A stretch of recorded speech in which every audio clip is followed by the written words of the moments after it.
முதலாம் அதிகாரம் The book of Job chapter 1. 6ஆம் 7ஆம் வசனங்களை வாசிப்போம். Let's read verse 6 and 7. ஒரு நாள் தேவபுத்திரர் கர்த்தருடைய சந்நிதியில் வந்து நின்றபோது சாத்தானும் அவர்கள் நடுவிலே வந்து நின்றான். கர்த்தர் சாத்தானை பார்த்து, நீ எங்கே இருந்து வருகிறாய் என்றார். சாத்தான் கர்த்தருக்கு பிரதியுத்தரமாக, பூமி எங்கும் உலாவி அதில் சுற்றித் திரிந்து வருகிறேன் என்றான். Now there was a day when the sons of God came to present themselves before the Lord, and Satan came also among them. And the Lord said unto Satan, Whence comest thou? Then Satan answered the Lord and said, From going to and fro in the earth, and from walking up and down in it. சாத்தான் என்று சொன்னால் எதிராளி. When we Satan, he is our adversary. இப்பொழுது அந்த தீய சக்திகளுடைய ராஜ்யத்தினுடைய தலைவனுக்கு கொடுக்கப்பட்ட பேராக மாறிவிட்டு எதிராளி என்ற அது அர்த்தமுடைய சாத்தான் என்கிற ஒரு காரண பெயராக மாறி இருக்கிறது. And this also become this name as he is a Satan and he is a enemy. அவன் யாருக்கு எதிராளி? And to whom he is an enemy? முதலாவது தேவனுக்கு எதிராளி, இரண்டாவது நமக்கு எதிராளி. First he is an enemy to God, and secondly he is enemy to us. அவனுடைய தொழிலே நம்மை எதிர்ப்பதுதான். His very business is he might resist us. அவனுடைய சுபாவமே நம்மை எதிர்க்கிறதுதான். His very character is to oppose us. அவனுடைய இச்சையே நம்மை எதிர்க்கிறதுதான். And his lust also is to oppose us. அவனுடைய பலவீனமே நம்மை எதிர்ப்பதுதான். And his weakness is also to oppose us. ஆகையால் அவனை எந்த விதத்தில் இதிலிருந்து மாற்ற முடியாது. And we can never change him in any way from this state. இப்பொழுது ஒவ்வொரு நாளும் இந்த எதிராளி நாம் சந்தித்துக் கொண்டு இருக்க வேண்டும், இனிமேலும் சந்திக்க வேண்டும். So every day we have to meet this enemy, and going forward also we have to meet this enemy. நாம் முன்னேற வேண்டும் என்று நினைத்தாலே நாம் முன்னேற கூடாது என்று அவன் எதிரில் வந்து நிற்பான். The moment that we think that we have to progress, at that instant he comes so that he might stop us to progress. ஒரு சாட்சி சொன்னால் அந்த சாட்சிக்கேற்ற போராட்டத்தை அந்த வாரத்தில் தருவான். If we give a testimony, he will give the right trial or the struggle in the coming week. ஒரு விசுவாசத்தின் வார்த்தையை பேசினால் அதுக்கு நேர்மறை விரோதமாக கிரியை செய்வான். If he speak a word of faith, he will just work directly opposing that. இன்றிலிருந்து நான் ஒழுங்காய் இருப்பேன், நான் இதை செய்ய மாட்டேன், இப்படி ஜெபிப்பேன் என்ற தீர்மானம் செய்தா எல்லா வாரங்களை விட அந்த வாரத்துல தான் மோசமா இருப்போம்.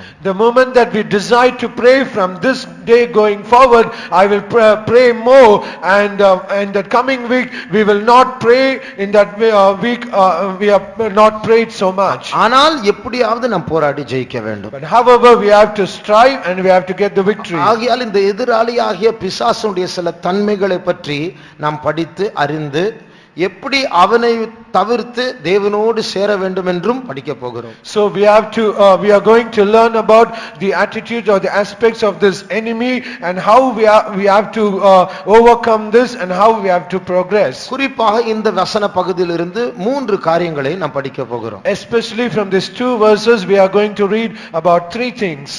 இந்த வசனத்தில் நாம் வாசிக்கிறோம், நீ எங்கிருந்து வருகிறாய் என்று ஆண்டவர் கேட்கிறார். In this verse we read, the Lord asked Satan, From whence comest thou?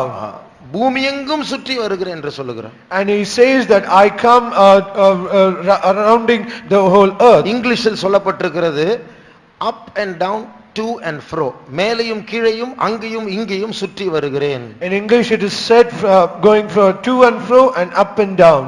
அது ஒரு இளைப்பாறுதல் இல்லாத ஒரு நிலைமையை காட்டுகிறது. It speaks about a restless state.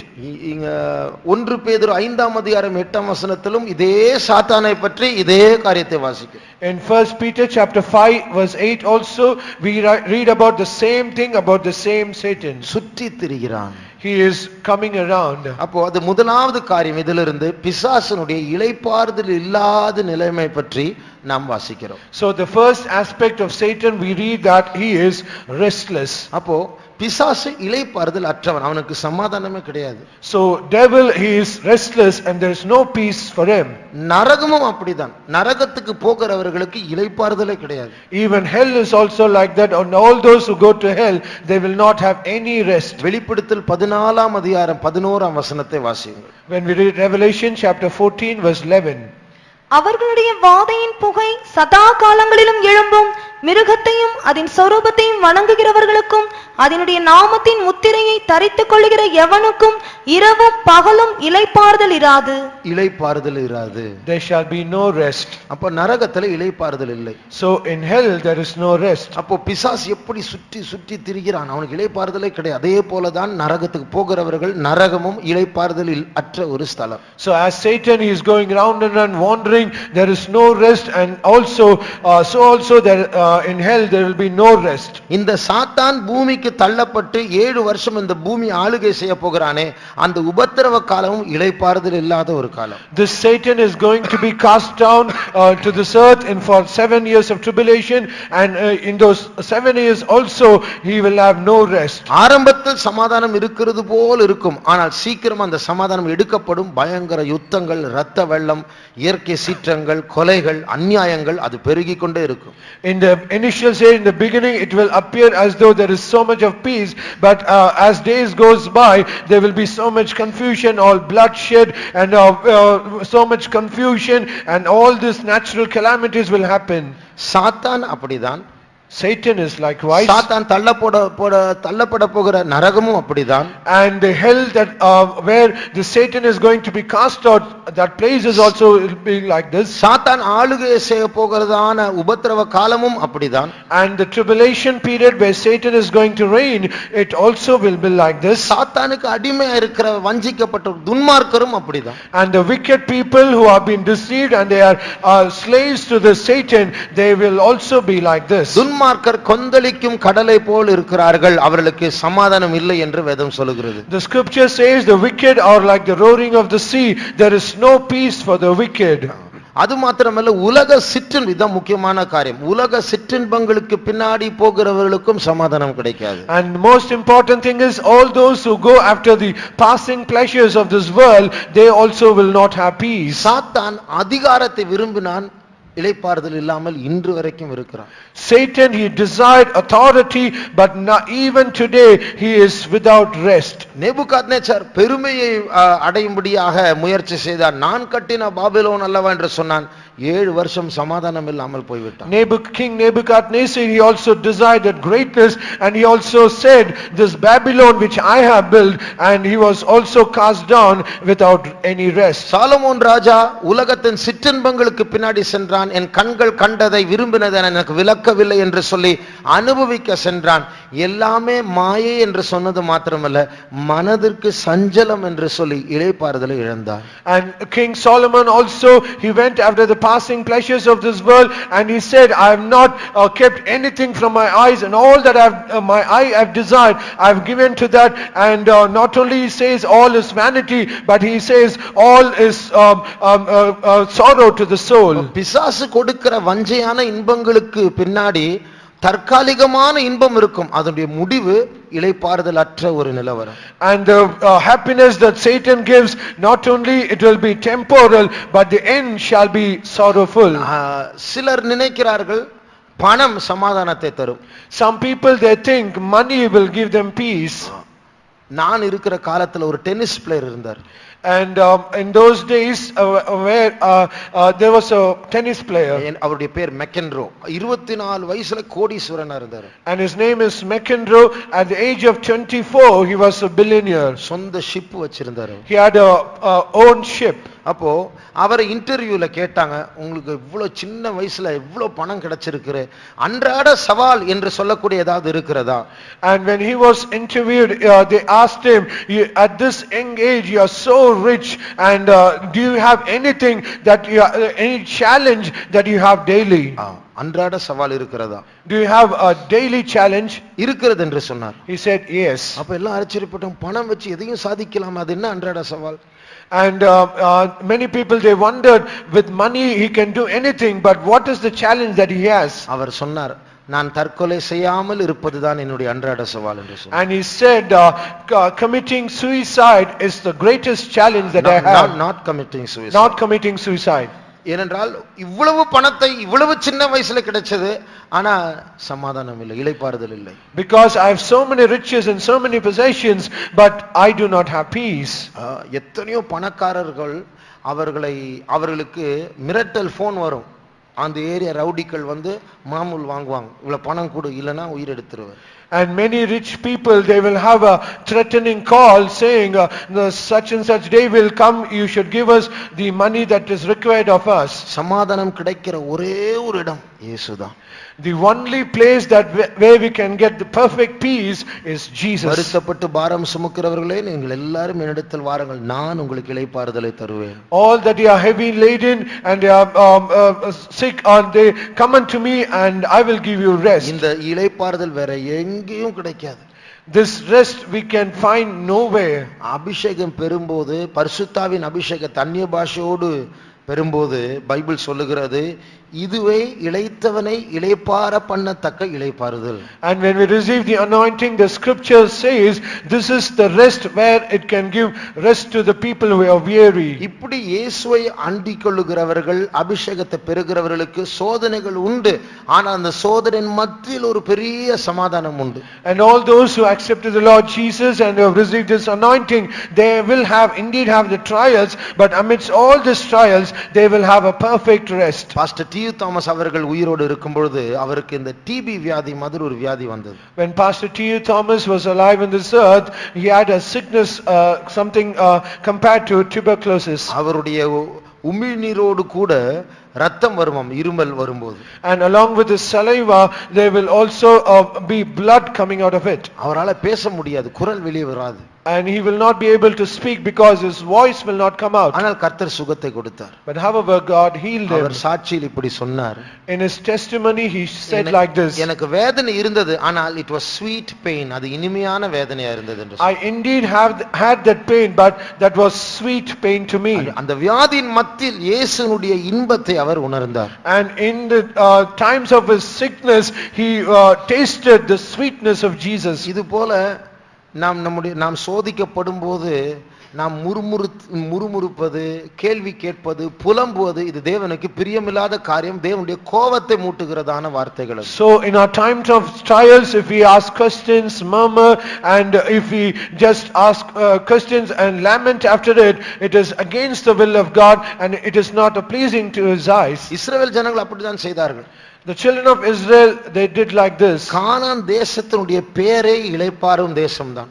The very name or the meaning of the name of Canaan is the land of rest. எகிப்தின் அடிமைத்தனத்திலிருந்து விடுதலை பெற்று, and having got the deliverance from the bondage of Egypt, வனாந்திரத்தின் வறுமையிலிருந்து விடுதலை பெற்று, and having escaped the poverty or the famine of the wilderness, பூர்ண சுதந்திரம் உடையதான அதாவது கானான் தேசத்தினுடைய யுத்தங்களிலிருந்து விடுதலை பெற்று, and having got the deliverance from the battles in the land of Canaan, பூர்ண சுதந்திரத்தையும் பாலும் தேடும் ஓடுகிறதான தேசத்தை உங்களுக்கு கொடுப்பேன் என்று ஆண்டவர் ஒரு இளைப்பாறுதலை பற்றி பேசினார். and God spoke about the rest of giving a promised land, a land that is inheritance, that land that is flowing with milk and honey. இந்த வாக்குத்தத்தங்களை பிடிப்பதை விட்டுவிட்டு, rather than clinging on to these promises, சூழ்நிலைகளை கண்டு முறுமுறுப்பு புலம்பல் இதுதான் இவர்களுடைய நித்திய பாட்டா இருந்தது.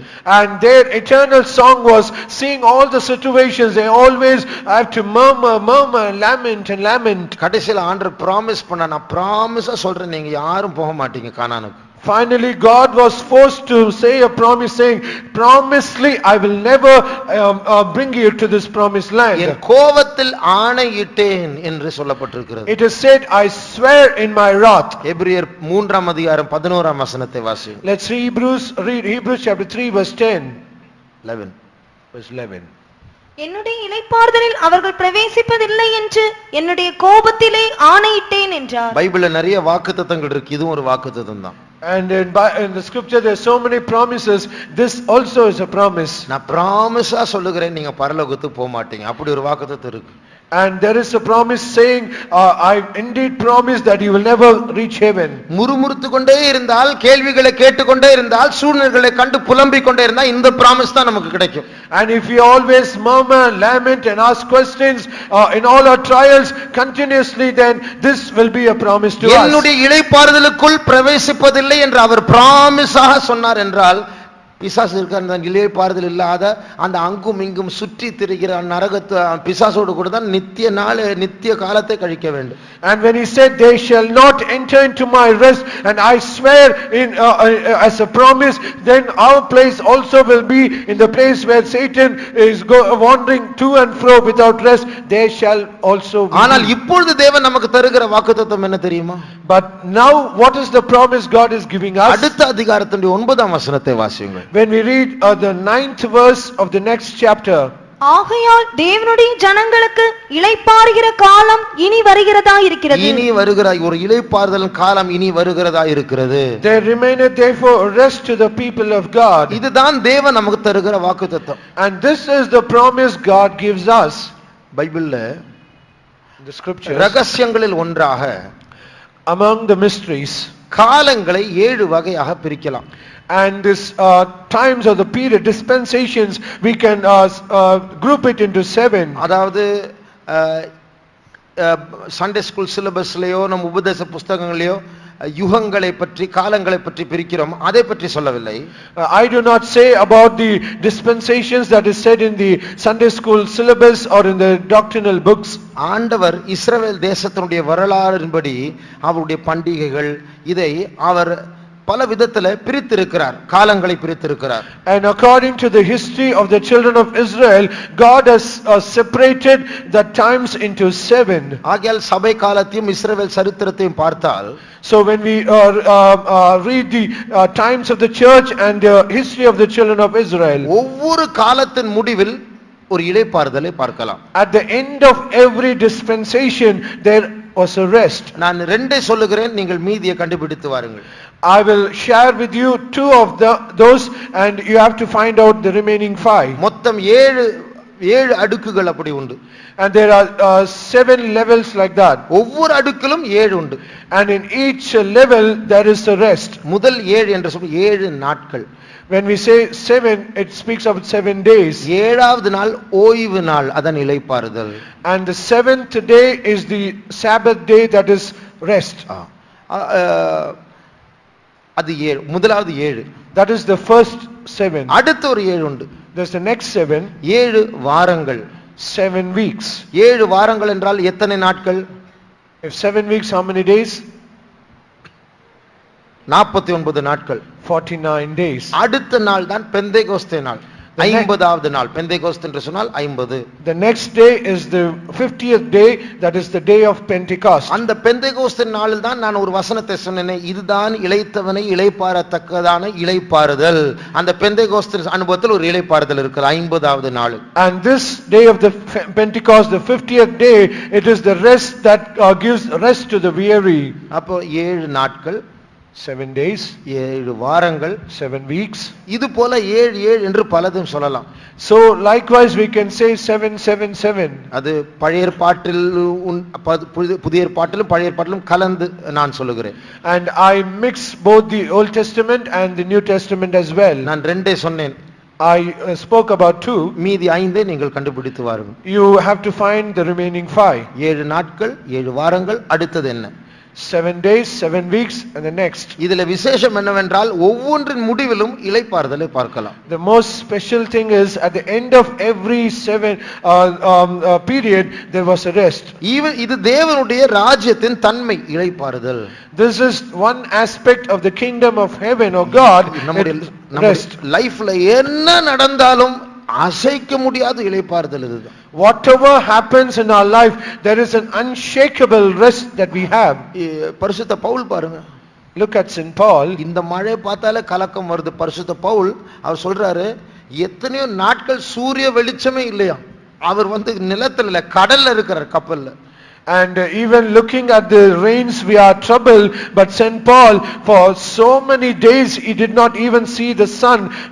He was not in a land, but he was in the midst of the sea. அதுல உட்கார்ந்து பிரசங்கம் பண்ணிட்டு இருக்காரு.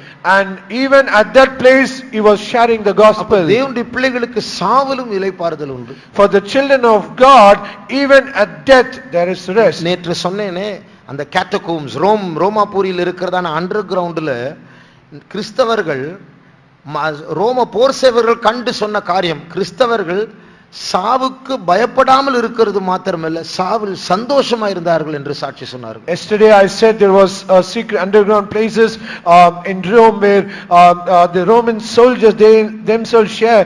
The Christians not only they fear death, but even at the point of death they are joyful. Youth கேம்ப்ல இந்த ஒரு group ஆக்டிவிட்டியில John hopper என்கிறதான ஒரு மிஷனரி பற்றி ஒரு சாட்சி அங்கு உண்டு. In the youth camp there was in the group activity there is a group activity and there is a article which says about John Harper, about a missionary. அவர் Titanic கப்பல்ல பயணம் செய்தார். And he was a person who traveled in Titanic. Titanic கப்பல்ல எல்லாம் பெரிய பணக்காரர், முதல் பயணம் அது. அந்த டைட்டானிக் கப்பலை உண்டாக்குனவர்கள் சொன்னார்கள், even God cannot sink the ship. கடவுளால் கூட இந்த கப்பலை சேதப்படுத்த முடியாது. And that was the first voyage of the Titanic ship, and the people who constructed that ship, they said even God himself cannot destroy this ship because it was built in a very strong way. அந்த பேரே தேவனுக்கு சவால். ஏனென்றால் கிரேக்க கட்டுக்கதையின்படி Titans என்கிற ஒரு கூட்டத்தார் இருந்தார்கள். அவர்கள் தேவனை சவால் விட்டவர்கள், தேவனை எதிர்த்தவர்கள். ஆகையால் டைட்டானிக் என்று சொன்னால் இதுவும் தேவனுக்கு சவால் என்றுதான் அர்த்தம். The very name of Titanic, it is in the folk tales of Greek. That name, there are people called Titanians who always challenge God. So the very name Titanic is against God. முதல் பயணத்தில் கப்பல் மூழ்கிவிட்டது. Its born voyage, the first voyage, it sunk. அப்போ கொஞ்சம் பேர் life போட்ல தப்பிச்சு போனாங்க. Some people they escaped via lifeboats. கொஞ்சம் பேருக்கு லைஃப் ஜாக்கெட் கொடுத்தார்கள். And for few others they were given life jackets. இந்த ஜான் ஹாப்பர் அவருடைய 9 வயசு மகளை ஒரு அந்நியனுடைய கையில லைஃப் போட்ல வச்சு, நீங்க என் பிள்ளையை வச்சுக்கோங்க, எப்போ பாப்பேன்னு தெரியல, நான் அப்புறம் பார்க்கறேன்னு சொல்லி டாடா சொல்லிட்டு அவர் தண்ணிக்குள்ள இருந்துட்டார்.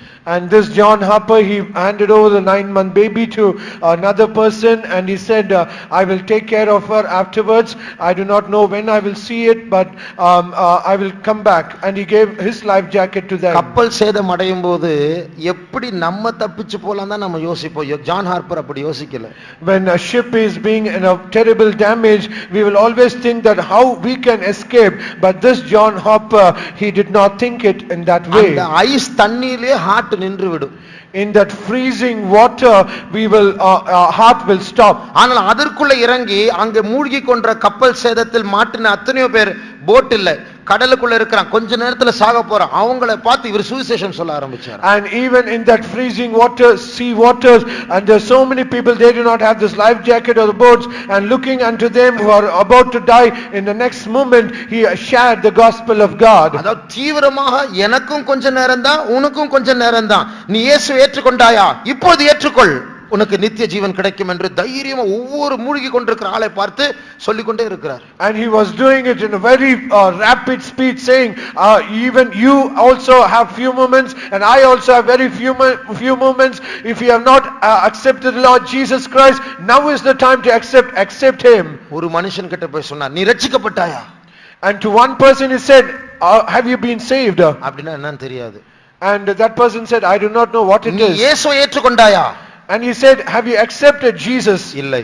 No. அப்படி என்றால் இப்பொழுது இயேசுவை ஏற்றுக்கொள், நீ கொஞ்சம் நாள் தான் பிழைக்க போகிறாய், இப்பொழுது இயேசுவை ஏற்றுக்கொள், நீ பரலோகத்துக்கு போவாய். If that be so, you have very little moment, and in a very moment you are going to die. If you accept Jesus now, you shall be in heaven. அந்த மனுஷன் இயேசுவை ஏற்றுக்கொள்ள மாட்டேன் என்று சொன்னார்.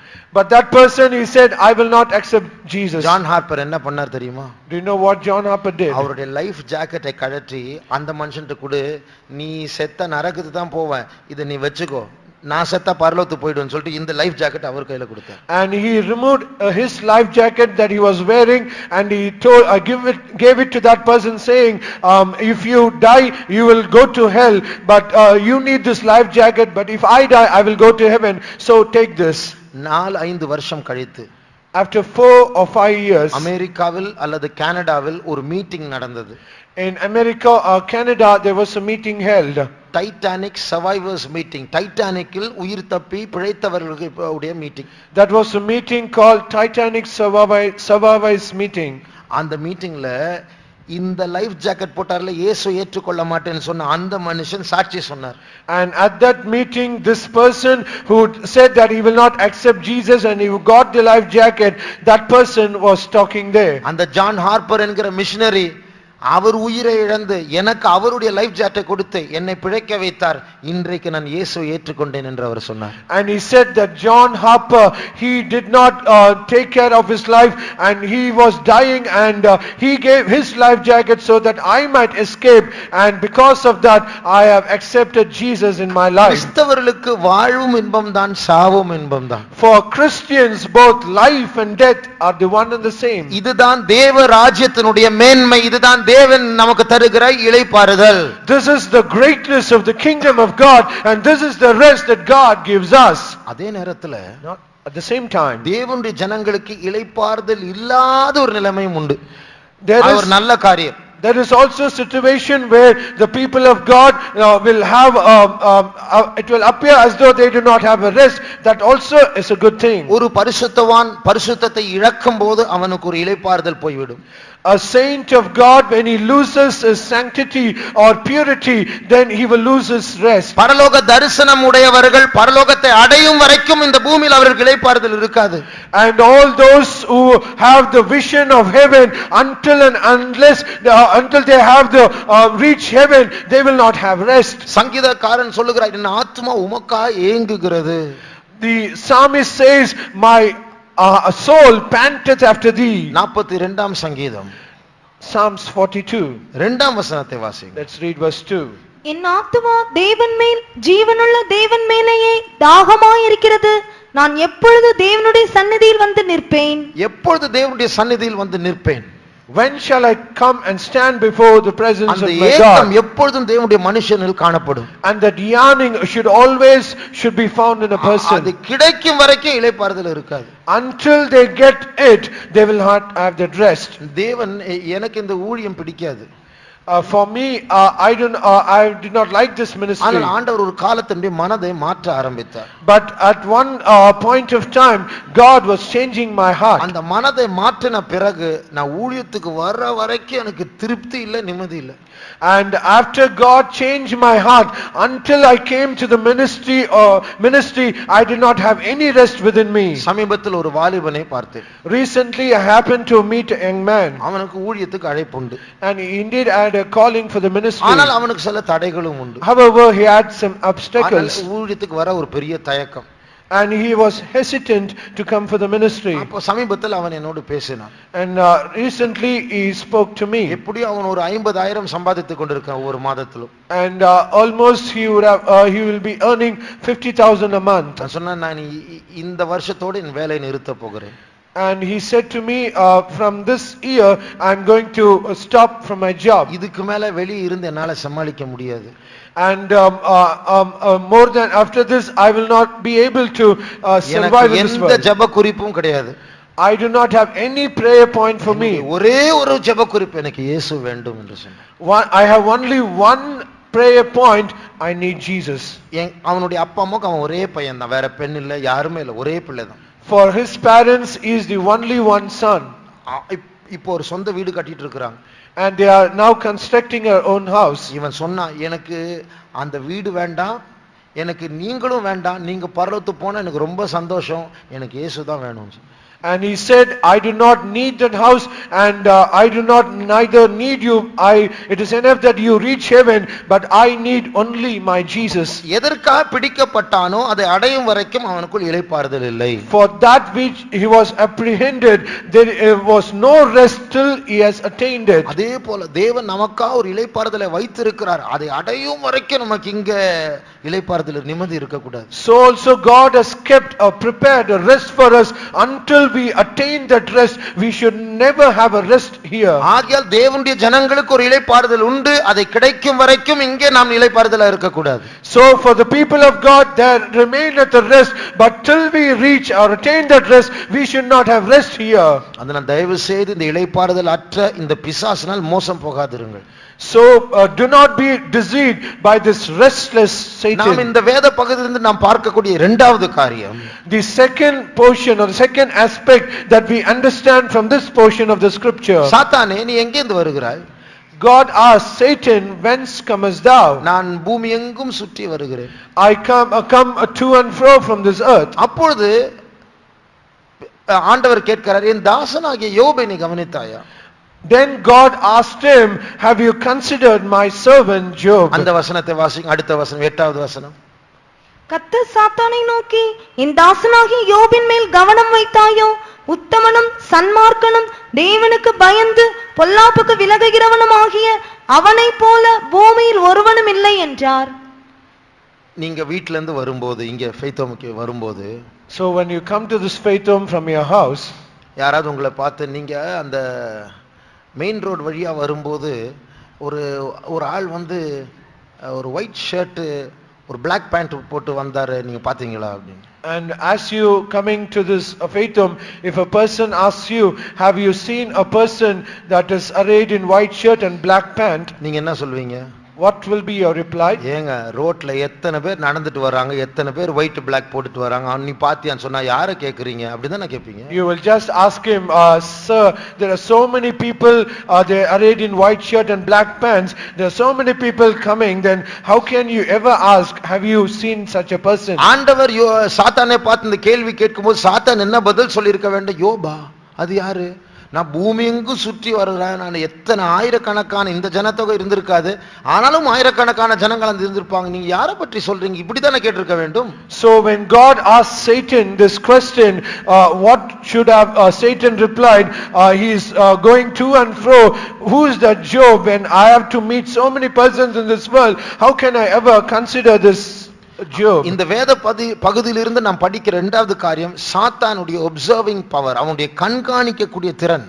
And the important thing that we have to see in this scripture portion is the aspect, the attitude of observing power of the Satan. அவனுடைய பதிலிலிருந்து நமக்கு புரிகிறதான என்ன காரியம் தெரியுமா? So what we can understand from his reply that he gave, யோப் என் தாசனாகிய யோபை கவனித்தாய் என்று சொல்லும்போது இல்லை என்று சொல்வதற்கு பதில் ஆமா நீங்க வேலி போட்டிருக்கிறீங்க, நீங்க அவன் நல்லா வச்சிருக்கிறீங்க, அவன் கரெக்டா சோத்திரம் சொல்லதான் செய்வான் என்று சொல்லுகிறான்.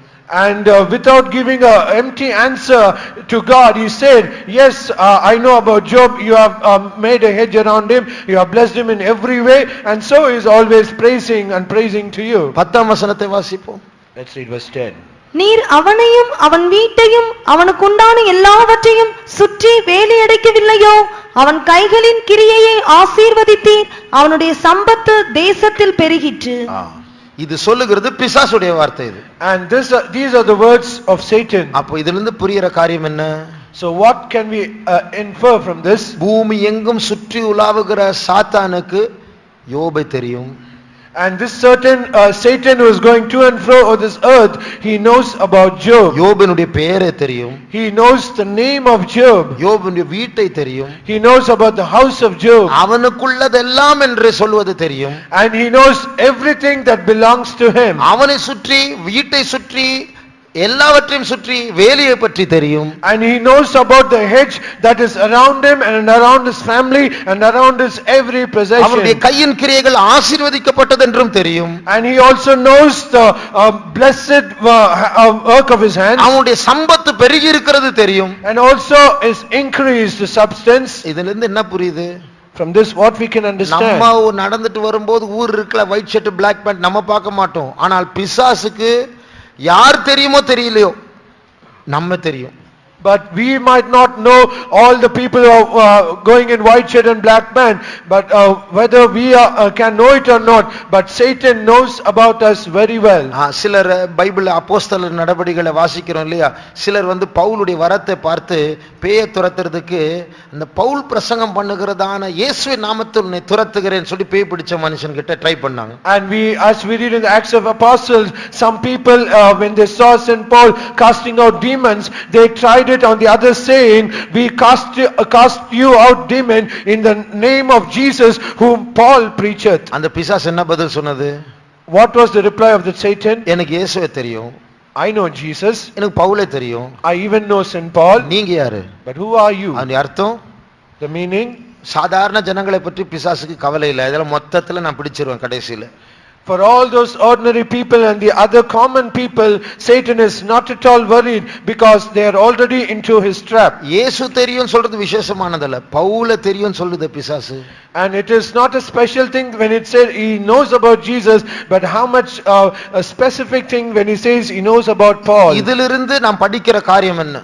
What is the lesson that we can learn from this? ஆவிக்குரிய ஜீவிதத்தில் முன்னேறுகிறவர்களை பிசாசு கண்காணிக்கிறான். And all those who progress in their spiritual life, Satan is very much attentive. ஒரு பரிசுத்தவானுடைய எல்லா விவரங்களை பிசாசுக்கு தெரியும். And all the details of a saint of God, Satan is very well aware of. அப்போ இது நாம் அறிய வேண்டிய ஒரு காரியம். This is something that we have to understand. நாம் எல்லாரும் பரலோகத்தில் மாத்திரமல்ல நரகத்திலும் பேர் எழுதப்பட்டவர்கள். And we all, not only our names are written down in heaven, even our names are also written down in hell. நரகத்துல ஹிட் லிஸ்ட்ல டாப்ல இருக்கிறோம். இவங்கெல்லாம் அழிவுக்குரியவர்கள், அழிக்கப்பட வேண்டியவர்கள். And in hell we are on the hit list and we are on the top of the list because all these should be destroyed. அதே நேரத்தில் பரலோக ராஜ்யமும் நம்மை கண்காணிக்கிறது. But at the same time heaven is also very much concerned about us. பரலோக ராஜ்யத்துக்கு நம்முடைய future கூட தெரியும். நாளைக்கு நமக்கு என்ன நடக்க கூடும் என்று பரலோக ராஜ்யத்துக்கு தெரியும். பிசாசுக்கு அவ்வளவு பார்வை இல்லை. But the kingdom of heaven, it knows about our future, what will happen the next day, but the hell cannot understand it. தேவன் சர்வ ஞானியா இருக்கிறார். And God is he's all knowing. ஆனால் பிசாசு அப்படி அல்ல. அவனுடைய ஞானத்தில் அவன் குறைவுள்ளவன். But Satan is not like that. He is decreased in knowledge, wisdom. அவன் நம்மை விட ஞானி, ஆனா பூர்ண ஞானம் உள்ளவன் அல்ல. He is more wise than us, but he is not perfect wise. அவனுடைய ஞானத்துல அறிவுல எத்தனை பலவீனங்கள் இருக்கு தெரியுமா? And in his wisdom, in his knowledge, there are so many weaknesses. நான் இப்படி யோசித்தது உண்டு. I always wonder like this. பாருங்க, சிம்சோன் முடி வெட்டப்பட்டு பலனை இழந்தான். Samson was shorn of his hair and he lost his strength. திருப்பி முடி வளர்ந்தது. And after some time his hair started to grow. அந்த முடி வளர்ந்தது எல்லா பெலிஸ்தரும் மறந்துட்டாங்க. And this hair growing, every Philistines they forgot it. At least தெலீலாவுக்கு ஞாபகம் வந்திருக்கலாம்ல. At least Delilah should also remember that. எவ்வளவு கஷ்டப்பட்டு இந்த சீக்ரெட்டை நான் கண்டுபிடிச்சு எத்தனை முறை போய் சொன்னான். ஆனா கடைசி அந்த சீக்ரெட் இன்னி முடிய வளர விடக்கூடாது, திருப்பி பலசாலி ஆயிடுவான். எல்லாரும் மறந்துட்டாங்க. And she struggled so much very hard to find that secret, but she has forgot that hair should never allowed to grow, and that strength has come back to same. இப்போ நம்முடைய பிரச்சனை தெலீலாலோ பெலிஸ்தர் அல்ல. இதே பெலிஸ்தரை போல தெலீலாலை போல தீய சக்திகள் உண்டு. அதுதான் நம்முடைய யுத்தம். But our problem is not Delilah or the Philistines, but there are so many spirits like Delilah and Philistines, and they are against us. நாம் படிச்ச பாடம் என்ன தெரியுமா? But what was the lesson that I learned? பெலிஸ்தர் மறந்தது போல பிசாசு மறக்கிற சூழ்நிலைகள் உண்டு. As the Philistines forgot this secret, so also Satan might also forget this. பெலிஸ்தர் மறப்பார்கள், பிசாசு மறக்க மாட்டான் என்று சொன்னால் இந்த கதை எழுதி என்ன பிரயோஜனம்? இதுல இருந்து நமக்கு என்ன லாபம்? And if it is said the Philistines have not forgotten, even Satan has not forgotten, what is the use of writing this story, and what is the thing that we have to learn? சாத்தானுடைய ராஜ்யத்திலே ஓட்டைகள் உண்டு. And there is also a hole in the kingdom of Satan. அதை சாதகமா வைத்து கர்த்தர் நம்மை பாதுகாப்பார். And having as an advantage of that, God will protect us. பாருங்க, சாத்தான் நம்மை அழிக்கும்படியாக தான் கண்காணிக்கிறான். Satan is always looking at us so that he might destroy us. இதுதான் மூன்றாவது point. This is the third point. ஆனால் அதற்கு முன்னாடி, But before that, சாத்தான் நம்மை கவனித்துக் கொண்டே இருக்கிறான். நம்ம ஷேடோ பண்ணுகிற பிசாசு, நிழலை போல பின்பற்றுகிற பிசாசுகள் உண்டு. And there are so many evil spirits who always follow us like a shadow. நான் ஏற்கனவே சொன்னேன் நினைக்கிறேன், ஸ்கூல்ல படிச்சிட்டு இருக்கும்போது பாஸ்கெட் பால் டீம்ல இருந்தேன் நான். I think I've already said this while I was studying in my school. I was in a basketball team. அப்போ ஒரு குறிப்பிட்ட மேட்ச்ல நிறைய தடவை பால பாஸ்கெட்ல போட்டு என்னால டீம் ஜெயிக்கிறது என்று அந்த எதிர் டீம் அறிஞ்ச போது ஒரு காரியத்தை செய்தார்கள். On one particular match I was just putting all the balls in the basket, and the team, they understood this and they was always targeting me. ஒரு டீம்ல 5 பேர் இருப்பார்கள். In every team there will be 5. அந்த 5 பேர்ல ஒரு ஆளை எனக்காக நியமித்தார்கள். And among those 5 they appointed one person specifically for me. அந்த பந்து என்னுடைய கையில வந்து சேரக்கூடாது. That ball should never pass to me. அந்த அந்த பந்தே பார்க்க மாட்டேன், என்ன மட்டும் பார்ப்பான். And that person, he will never look at that ball, he will just look only at me. நான் எங்க ஓடுனாலும் எனக்கு பின்னாடி ஓடி இப்படியே பண்ணிட்டு இருப்பான், பந்து என் கையில வரக்கூடாது. Wherever I move, he will always try to defend it, and so that the ball might not come to me. இதே போல தான் பிசாசு செய்வான். So in the same way Satan will do it for ஆவிக்குரிய us. ஜீவிதத்தில் முன்னேறுகிறவர்கள், And all those who progress in their spiritual life, அவர்களை கண்காணிக்க காரணமே அழிக்கதான். and the only reason that he is looking at us, concerned about us, to இங்க destroy. வந்திருக்கிற எல்லாரையும் பார்த்து சொல்லுகிறேன், சின்ன பிள்ளைகளையும் பார்த்து சொல்லுகிறேன், நம்மை அழிக்க, நம்மை கெடுக்க பிசாசுகள் தீய நிழலை போல பின்னாடி எப்போ ஏமாற்றலாம், எப்போது அழிக்கலாம் என்று தேடிக்கொண்டே இருக்கும். Looking at everyone that are seated here, including the little children, I say unto you that there are so many evil spirits, they're always looking for some opportunity so that we might be destroyed. மறுபடியும் சொல்லுகிறேன், நாம் எல்லாரும் தேவனுடைய ராஜ்யத்தை சேர்ந்தவர்கள் ஆகையால் நமக்கு சத்ரு அதிகமா இருக்கிறது. Once again I like to emphasize that we are all enemies to Satan because we belong to the kingdom of heaven. ஆனால் இதுல சந்தோஷமான காரியம் என்ன தெரியுமா? But one thing that is joyful is here. இந்த சாத்தான் யோபை பார்த்து விட்டு வருகிறான். The Satan he looks at Job and comes back. யோபினுடைய வேலியை பார்த்தான். He also sees the hedge of Job. ஆனா வேலியை பிடுங்க முடியலையே. But he was not able to pluck that hedge. ஆண்டவர்கிட்ட வந்து சொல்றான், ஆமா வேலி போட்டுருக்கீங்க, நீ போய் தொடல வேலியே. And he said to the Lord, saying, yes, you have made an hedge around about him, but why was he not able to touch that hedge? ஆண்டவருடைய அனுமதி இல்லாமல் அந்த வேலியையும் தொட முடியாது, அந்த ஆளையும் தொட முடியாது, அந்த வீட்டையும் தொட முடியாது, அவனுக்கு ஒன்றையும் தொட முடியாது. And without the permission of God, he cannot touch that hedge, he cannot touch that person, he cannot touch any of his family members, and he cannot touch any that belongs to அதே him. போல சாத்தான் நம்ம நிழலை போல பின்பற்றலாம், ஆனால் நாம் எல்லாரும் வேலி அடைக்கப்பட்டவர்கள். So also Satan might follow us as a shadow, but we are all protected under God. உன்னை தொடுகிறவன் என் கண்ணின் மணியை தொடுகிறான். வேலி அடைக்கப்பட்டவர்களை ஆண்டவருடைய அனுமதி இல்லாமல் யாரும் பிசாசு தொட முடியாது. He that toucheth you toucheth the apple of mine eye, and we have been protected by the hedge, and without the permission of God, Satan can never ever touch us. சாதாரண பிசாசு அல்ல, சாத்தான் அந்த ராஜ்யத்தினுடைய பிரதானமான பிசாசு தான் யோபை பார்க்க போகிறான். தொட முடியவில்லை, வீட்டை தொட முடியவில்லை, ஒன்றையும் தொட முடியவில்லை. And this Satan is not an ambassador of the kingdom of Satan, but he is the chief of the Satan, and he himself was not able to touch that hedge without the permission of God. அப்போ பரலோகத்தினுடைய கண்காணிப்பு எவ்வளவு பாதுகாப்பான கண்காணிப்பு. And see the surveillance of the kingdom of heaven, how protected and how safe it is. என் ஆடுகளை நான் அறிந்திருக்கிறேன், ஒருவரும் என் கையிலிருந்து பறிக்க முடியாது. I know my sheep, and no one can ever pluck them out of my hand. அப்படி இருக்கும்போது நரகம், பாதாளம், பிசாசு நம்மை கண்காணிக்கிற காரணம் என்ன?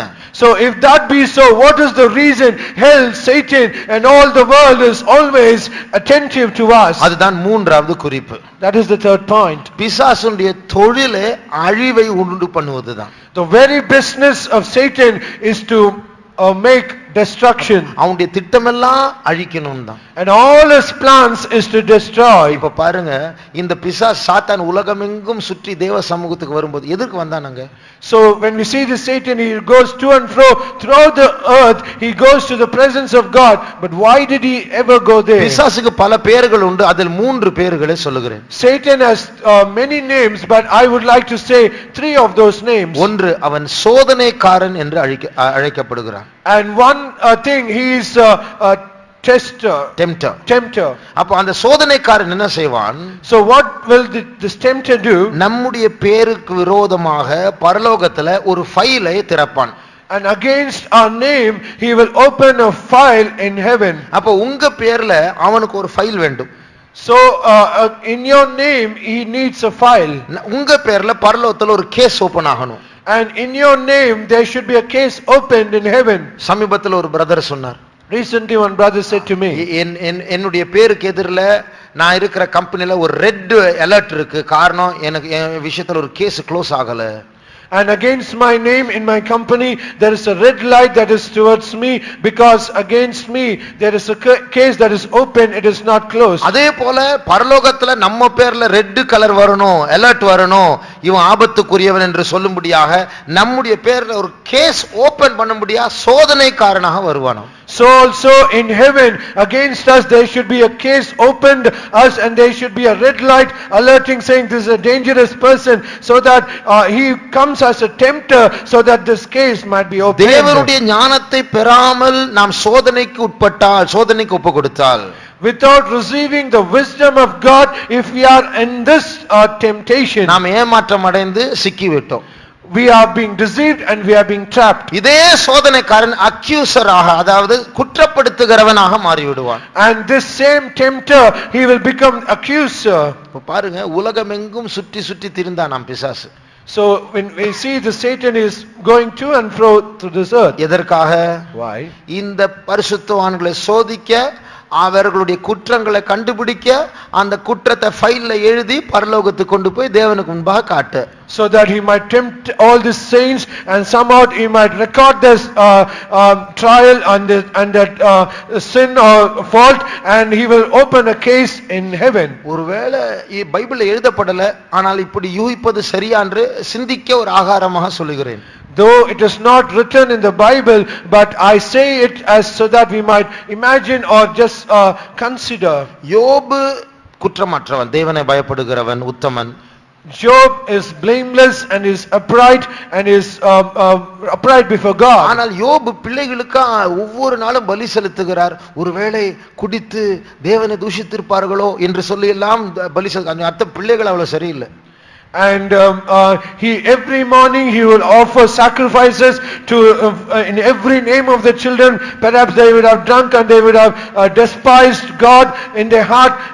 The meaning is their children are not good. அப்ப யோபுவை கவனித்ததான சாத்தான் பிள்ளைகளையும் கவனித்திருப்பான். So this Satan who always watched Job, he also might have watched the children of Job அங்குமிங்கும் as well. சுற்றி திரிகிற சாத்தான் ஒவ்வொருடைய பலவீனங்களையும் குற்றங்களையும் கண்டுபிடித்து எழுதி ஃபைலை ஓபன் பண்ணி பரலோகத்துக்கு போய் அவர்களை குற்றப்படுத்துறான் நம்முடைய தொழில்.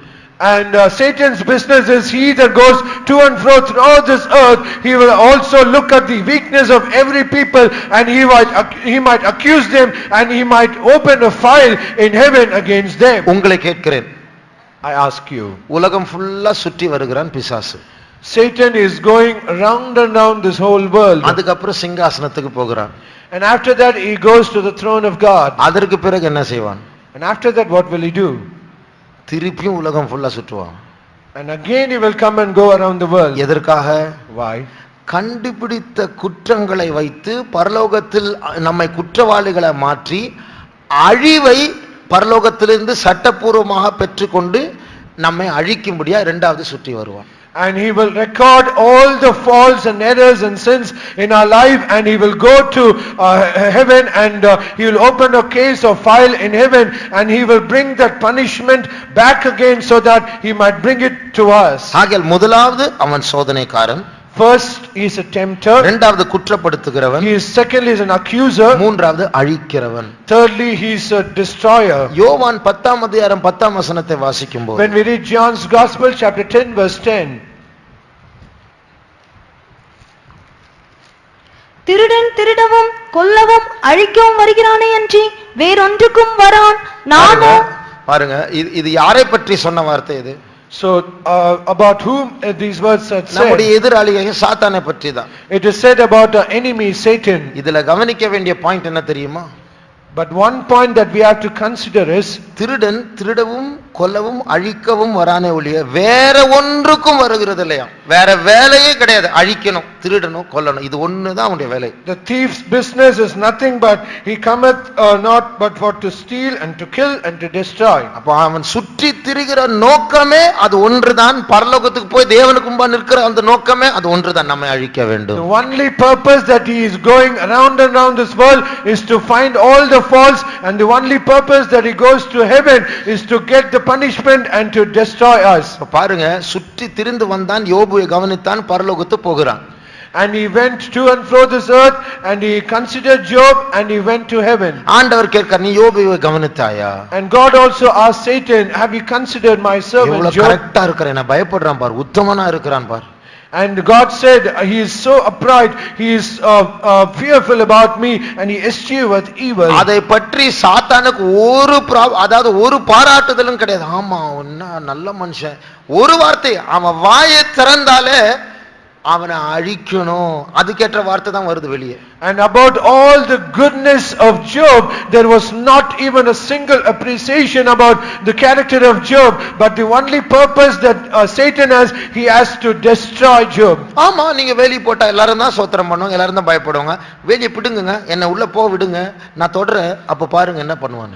Yes, it is true that you have made a hedge around about him, and yes, it will be true that he will praise him, but give me permission and remove that hedge, and I will touch him and see what he does. அப்ப அவனுடைய plan, அவனுடைய திட்டம், அவனுடைய மனது அழிக்க வேண்டும், அழிக்க வேண்டும், பரிசுத்தவான்களை அழிக்க வேண்டும், தேவனை அழிக்க வேண்டும், தேவனுடைய ராஜ்யத்தை அழிக்க வேண்டும், சபைகள் அழிக்க வேண்டும், தேசங்கள் அழிக்க வேண்டும், ஆத்துமாக்கள் அழிக்க வேண்டும், எல்லாம் அழிவு தான் அவனுடைய மைண்ட்ல இருக்கு. So his plan and his purpose and every business of him is to destroy his people, destroy everyone against God, and to destroy nations, destroy church.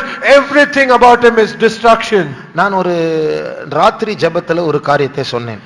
I said this point in a night prayer. சுவிட்சர்லாந்துல Geneva என்கிறதான ஊருல, In Switzerland there is a city called Geneva. அதுல உலகத்திலேயே பெரிய science lab அங்கதான் இருக்கு. And there was a biggest science lab in the whole world. அதுக்கு பேர் வந்து CERN, CERN. The name of that lab is called CERN. அதுல இந்த உலகம் எப்படி உண்டாயிருக்கும், அணுவை எப்படி பிரிக்கலாம் என்கிற, இந்த உலகம் எப்படி உருவாயிருக்கும் என்கிறதான ஆராய்ச்சியை செய்கிறார்கள். And in that lab they did a research how this world was formed, how this atom can be split. ஆனால் சில வேத நிபுணர்கள், விஞ்ஞானிகள், கிறிஸ்தவ விஞ்ஞானிகள் சொல்லுகிறார்கள், அங்க சில ரகசிய ஆராய்ச்சிகள் நடக்கிறதா. But however, some Bible scholars and Christian scientists, they said there are some secret research that is being happening there. சாத்தானே அந்த மண்டலத்திலிருந்து இந்த மண்டலத்திற்குள் எப்படி கொண்டு வரலாம்.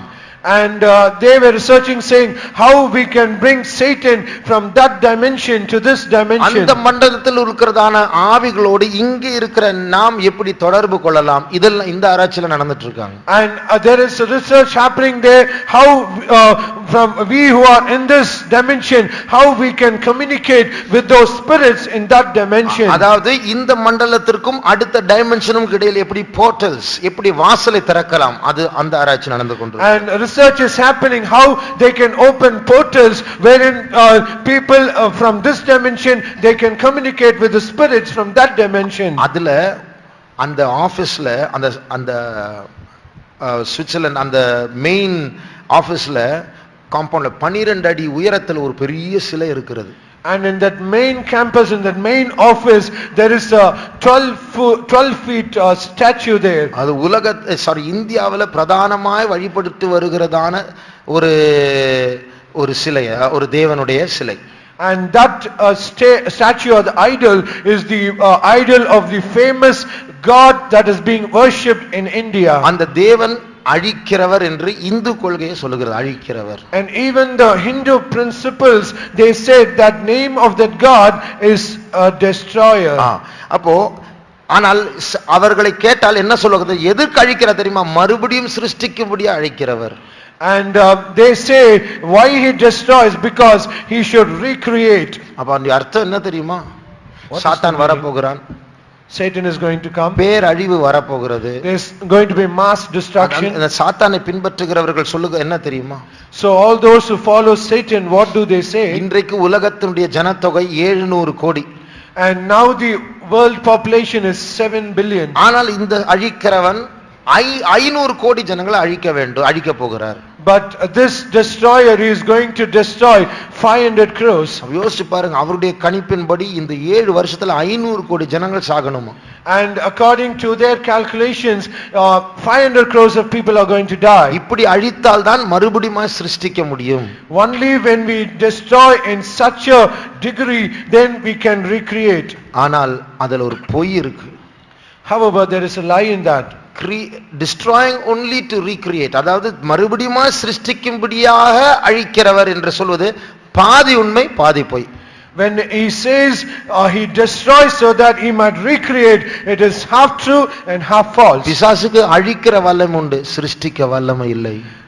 Satan, he has the power to destroy, but he has never a power to create. நம்முடைய தேவன் மாத்திரம் தான் சிருஷ்டிக்க வல்லமை பெற்றவர். It is only a God who has the power to create. அப்போ இந்த சாத்தான் அழிவை உண்டு பண்ணி கொண்டிருக்கிறான். சுற்றி திரிகிற காரணமே அதுதான். So the Satan is doing all this destruction, and the very purpose that he is going to and fro is for this. அப்போ நமக்கு விரோதமா எப்படி கிரியை செய்வான் தெரியுமா? So how do we know that he works against us? சோதனைக்காரனாய் வந்து he comes as a tempter, அதுக்கப்புறம் சிங்காசனத்துக்கு குற்றப்படுத்துகிறவனாய் சென்று, and he goes to the throne as an accuser, அழிவை பெறுவான். he will get the destruction. அது எப்படி தெரியுமா? How is that? இயேசுவே நமக்கு விரோதமாய் பரிந்து பேச முடியாத ஒரு ஸ்தானத்துக்குள்ள நம்மை சோதனைக்குட்படுத்தி தள்ளுவான். And he will cast us and he will corner us into a trial wherein Jesus himself cannot intercede on our behalf. Abraham சோதோமுக்காக பரிந்து பேசினான். Abraham, he interceded for Sodom. ஆண்டவரே, நீதிமான்களையும் துன்மார்க்கரோடு சேர்த்து அழிப்பீரோ? Abraham, he said, "Oh Lord, will you also destroy the righteous along with the wicked?" 50 நீதிமான்கள் சோதோம்ல இருந்தா அவங்களை அழிச்சிருவீங்களா? If there happen to be 50 righteous person in Sodom, will you also destroy them? இல்ல, அழிக்க மாட்டேன். God said no. அப்போ Abraham புரிஞ்சது, ஓ அப்படி என்றால் 50 பேர் கூட இல்லையா, அப்ப 45 பேர். And then Abraham understood, saying, so there are not 50 people, but if at all there is 45. இப்படியே நம்பரை குறைத்து 5 பேர் இந்த அழிப்பீர்கள், அப்ப கூட ஆண்டவர் இல்லைன்னு சொல்றார். And after he decreased the numbers and finally came 5 people, and even God said, even if there are 5 people, I will not destroy. இதிலிருந்து புரிகிற பாடம் என்ன தெரியுமா? From this, what is the lesson that we can learn? சோதோமுக்கு பரிந்து பேச ஆள் இருந்தது, பரிந்து பேச பாயிண்ட் இல்ல. And there was a person who was able to intercede for Sodom, but there was not a point to intercede. அழிக்கப்பட்டது. It was destroyed. இது போல நமக்கு ஆண்டவர் வேண்டுதல் செய்கிறார், பரிந்து பேசுகிறார். So also God intercedes on our behalf. ஆனால் நம்மை குற்றப்படுத்தக்கூடியதான ஒரு ஓரத்துக்குள் திருப்பி இயேசுவாலேயே பரிந்து பேச முடியாத ஒரு ஓரத்துக்குள் தள்ளி அவன் அழிவை சம்பாதித்து நம்மை அழிப்பான். அதுதான் அவனுடைய project. And his project is so that he might somehow corner us into a great trials and very great trials, so that Jesus himself cannot intercede on our behalf, and finally he will get the punishment and destroy us. பரிசுத்த பவுல் ரட்சிக்கப்படுவதற்கு முன்பாக, before St. Paul was saved, எப்படி ரோம அரசாங்கத்துக்கு சென்று கிறிஸ்தவர்களை அழிக்கும்படியா letter வாங்கினாரோ, as he received documents and all the authority from the Roman government to destroy the Christians, இதே போல தேவ ஜனங்களை அழிக்கும்படியாக பிசாசு சிங்காசனத்துக்கு சென்று அனுமதியை பெற்றுக் கொண்டிருக்கிறான். அதற்காக தான் குற்றப்படுத்துகிறான். So also Satan, he goes to the government of God, to the throne of God, and he receives letters and all the authorities so that he might destroy us, and he is accusing us before him. இப்படி இருக்கும்போது இங்கே இருக்கிற நாம் குற்றப்படுத்தப்பட்ட நாம் தாழ்த்துவது, பாவ அறிக்கை செய்வது, சுத்திகரிப்பது, தேவனோடு நெருங்குவது எவ்வளவு முக்கியம். இது செய்யாவிட்டால் நிச்சயமா அழிவு வரும். If that be so, how much important it is for us who have been seated here, so that we who have been accused, and we should humble ourselves, and we should ask forgiveness of God, and so that we might be reconciled with God. இதெல்லாம் கண்டு கொண்டு இருக்கிற ஆண்டவர் தான் இவ்வளவு தீவிரமாக நம்மோடு அவர் இடைப்பட்டு முயற்சி பண்ணி கொண்டே இருக்கிறார். Seeing all these things, God is working vehemently so that he might somehow intercede for us, and somehow he might turn us back to him. தீர்க்க தரிசனங்கள் மூலமாய் பேசுகிறார். He speaks to us through prophecies. சில விபத்துகள் மூலமாய் பேசுகிறார். Through accidents he speaks to us. பிரசங்கங்கள் மூலமாய் பேசுகிறார். Through sermons he speaks to us. சொப்பனங்கள் மூலமாய் பேசுகிறார். Through dreams. அப்போ சமீபத்தில் ஒரு வாலிப பிள்ளை சொன்ன, நான் ஒரு தரிசனத்தை கண்டேன். Recently a young girl, she had a vision. அதுல ஒரு மனுஷன் ரெயின் கோட்டு, ஒரு ஹுட், அந்த தலையை மூடுறதுக்கு ஒரு இருக்கும் இல்லையா, அதெல்லாம் வச்சு அப்படி இருட்டுக்குள்ள நின்று கொண்டிருக்கிறான். அவன் பக்கத்துல இந்த அமரர் ஊர்தி என்று சொல்வார்கள், இந்த சவ பெட்டியை கொண்டு போற அந்த வண்டி, அந்த வேன் பிளாக் கலர்ல அது இருக்குது. பேக் சைடுல அந்த டிக்கி திறந்துருக்கு. அப்படி அந்த இந்த ஆள் மட்டும் அந்த வண்டியை கொண்டு வந்து வண்டி பக்கத்துல அந்த வீட்டையே பார்த்துட்டு இருக்கிறாங்க. And she saw in that vision a person, he was putting on a raincoat and a cap around in his head, and next to him he brought a vehicle where people carry the dead bodies, and that box was opened, and this person was looking at that house. அதுல அப்ப நான் சொன்ன, ஜாக்கிரதையாரு, எல்லாம் family எல்லாரும் எழுப்பி ஜெபம் பண்ணவை, ஏதோ ஒரு அழிவு வரப்போகுது, கேர்ஃபுல்லா இரு. And as soon as she said to me, I told her, be careful, be vigilant, you wake up all your family members and you start to pray, because there is going to be a destruction that is going to happen to your family. யாருக்கு அப்படி அழிவு வருதோ, உங்களுக்கு எனக்கு கண்டிப்பா பிசாசு குறி வைத்து பிளான் வைத்து அழித்தால் தான் அவனுக்கு நிம்மதி. Whether it happens to others or not, Satan's only purpose and only plan is somehow he has to destroy us and to kill us, and then only he will have the rest. ஆனால் மறுபக்கத்தில் தேவனுடைய ராஜ்யத்தின் தன்மை என்ன?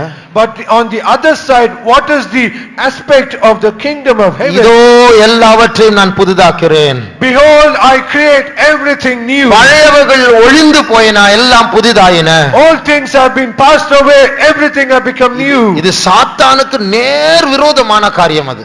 And this is just direct opposite to the plan of Satan. பிசிக்ஸ்ல ஒரு பிரமாணம் உண்டு, second law of thermodynamics. In physics there's a law called second law of thermodynamics. அதனுடைய சுருக்கம் என்ன தெரியுமா?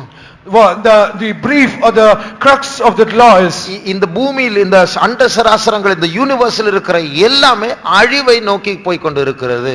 all things in this whole universe, it is headed towards destruction. ஒரு நாள் இந்த முழு உலகமும் அழிக்கப்படும். அதான் அதனுடைய சுருக்கம். One day everything in this whole universe is going to be destroyed. That is the essence of that law. எல்லாவற்றுக்கும் ஒரு உயிர் உண்டு, ஒரு நாள் அதற்கு ஒரு சாவு உண்டாகும்.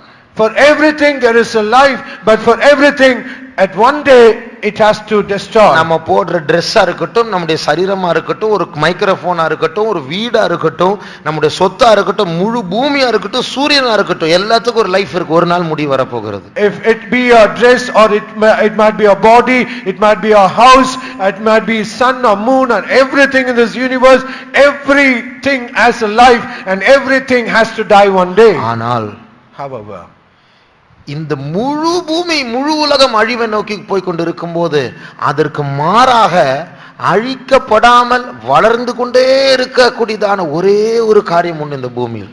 when the whole universe is going headed towards destruction, just direct opposite to that, there is another thing that is growing towards life. அதுதான் மனுஷனுடைய ஆத்துமா. That is the soul of man. அதுவும் எல்லாருடைய ஆத்துமா அல்ல, தேவனண்டை வந்த ஆத்துமா. And then that too is not every soul, but all souls that come towards God. இயேசுவால் ரட்சிக்கப்பட்ட ஆத்துமா. And these are the souls that are saved by Jesus. இந்த ஆத்துமாக்கள் மட்டும் தான் பாதுகாக்கப்பட்டு இந்த சட்டத்துக்கு விரோதமாக அழிக்கப்படாமல் வளர்ந்து கொண்டிருக்கிறது.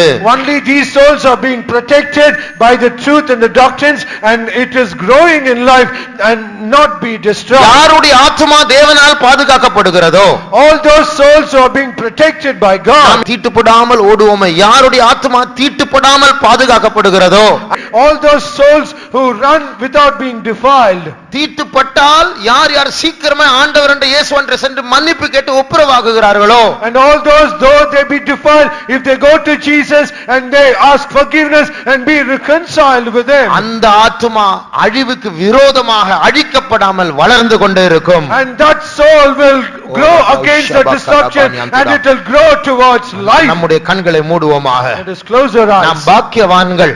We are blessed. எத்தனையோ பேர், எத்தனையோ கோடிக்கணக்கான மக்களுடைய ஆத்துமா அழிவை நோக்கி போய் கொண்டிருக்கும் பொழுது, when so many billions of people and souls, they are headed towards destruction, நம்முடைய ஆத்துமாவை கர்த்தர் ரட்சித்தார். God has saved our souls. என் ஆத்துமாவை கர்த்தர் ரட்சித்தார் என்று சொல்லுகிறவர்கள் கரங்களை உயர்த்துவோமாக. All those who say my soul God has saved, lift up your hands. பெரிய அழிவிலிருந்து கர்த்தர் பாதுகாத்தார். God has protected from great destruction. ஆனால் சாத்தான் விடாது. But however Satan will not leave கைகளை us. கீழே போடுவோமாக. Let us put down our hands. உலகம் எங்கும் சுற்றி கொண்டு வருகிற சாத்தான் உங்களுடைய வீட்டையும் ஃபெய்த்தோமையும் சுற்றி உங்களையும் சுற்றி வருவான். And this Satan who goes to and fro through the earth, he will also come around your house and family and the faith home. இவனை விடக்கூடாது. We should not leave him. இவளை அழிக்க வேண்டும். நீங்களே பல தரிசனங்களை பார்த்திருப்பீர்கள். You yourselves have seen so many visions. சொப்பனத்துல வருவான் சத்துரு. He will come in your dream. உன்னை கொல்லாம விட மாட்டேன். I will never go without உன்னை killing you. அழிக்காம விட மாட்டேன். I will not go without destroying our you. என்னமோ சொல்லட்டும். Whatever he might say. அந்த பிசாசுடைய ராஜ்யத்தை விட நம்முடைய ஆண்டவர் பெரியவரா இருக்கிறார். More than the kingdom of that Satan, our God is greater. அவன் திருடவும் கொல்லவும் அழிக்க வருவான். ஆனா அந்த அழிவின் மத்தியில், அந்த திருடுத்தன்மையின் மத்தியில், அந்த கொல்லுகிற முயற்சியின் மூலமாக நாம் அழிக்கப்படுவதில் வளர போகிறோம். ஆமென். And he has come to steal and to kill and destroy. But even in the act of destroying and killing, we will not be destroyed, but rather we will grow. திருட வருகிற அந்த சோதனைக்காரனை பார்த்து, looking at the tempter who comes to steal, ஆண்டவர் நம்மை பற்றி சொல்லுகிற வார்த்தையை பாருங்கள். see the promise God says about us. ஒருவனும் இந்த ஆடை என் கையிலிருந்து பறிக்க முடியாது. No one can ever pluck this person from us. ஒருவனும் இந்த ஆட்டை என் பிதாவினுடைய கையிலிருந்து பறிக்க முடியாது. No one can pluck this lamb from the hand of my father. ஒப்பு கொடுப்போமாக. Let us submit. ஆண்டவருடைய அடைக்கலம் தேடி ஓடி வந்தவர்கள் கர்த்தருக்குள் களிகூறுவோமாக. They that have come to the Lord as a refuge, let us rejoice in the Lord. உன் குடும்பம் வேலி அடைக்கப்பட்ட குடும்பம். Your family is a family that is hedged around. அமெரிக்காவின் ஜனாதிபதிக்கு இல்லாத பாதுகாப்பு இந்த குடும்பங்களுக்கு உண்டு. And you have a protection that even the president of America do not have. சாத்தான் அந்த வேலியை பார்த்து விட்டான். Satan has seen that hedge. தொட முடியாது.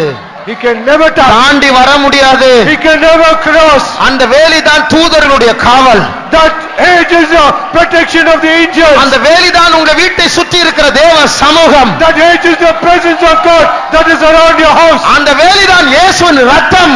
That hedge is the blood of Jesus. அந்த வேலி தான் நீங்கள் செய்கிற குடும்ப ஜெபம். That hedge is the prayer, family prayer that you do. சிறு மந்தையே பயப்பட வேண்டாம். Oh little flock, fear not. எத்தனை போராட்டங்கள் வந்தாலும் கர்த்தர் ராஜ்யத்தை நமக்கு தரப்போகிறார். ஹalleluya. Whatever struggles might come, God is going to give us the kingdom. நாம் ஜெயிக்க ஆரம்பித்தவர்கள் பூர்ண ஜெயத்தை சம்பாதிக்க தான் போகிறோம். We have started to get the victory. We are going to inherit the perfect victory. காயப்பட்டவர்கள் பயப்பட வேண்டாம். All those who are wounded, do not fear. கர்த்தர் அந்த காயத்தை கட்டுவார். The Lord shall பாவ அறிக்கை செய்து கர்த்தரிடத்தில் நெருங்கினால் போதும். If we confess our sins, if we draw near to him, it is தாழ்த்தி enough. கர்த்தரிடத்தில் ஒப்பு கொடுத்தால் போதும். If we humble ourselves and kneel, that is enough. கர்த்தர் யுத்தத்தை அவர் பக்கமாய் திருப்புவார். The Lord will turn the battle towards him. உன்னை ஒடுக்குகிற பிசாசை விரட்டுவார். He will threaten the Satan that afflict you. ஷரபானி அன்துடா ஓரியபா சந்துடங்கர மந்திடா கலௌ Shabana மங்கரா துடாரபா ஓரியபா ஷபங்கதுடங்கர மங்கரா Mani அன்துடே. Thank you Lord. Thank you Jesus. Praise. ஸ்தோத்திரம் இயேசுவே. ஸ்தோத்திரம் இயேசுவே. ஸ்தோத்திரம்.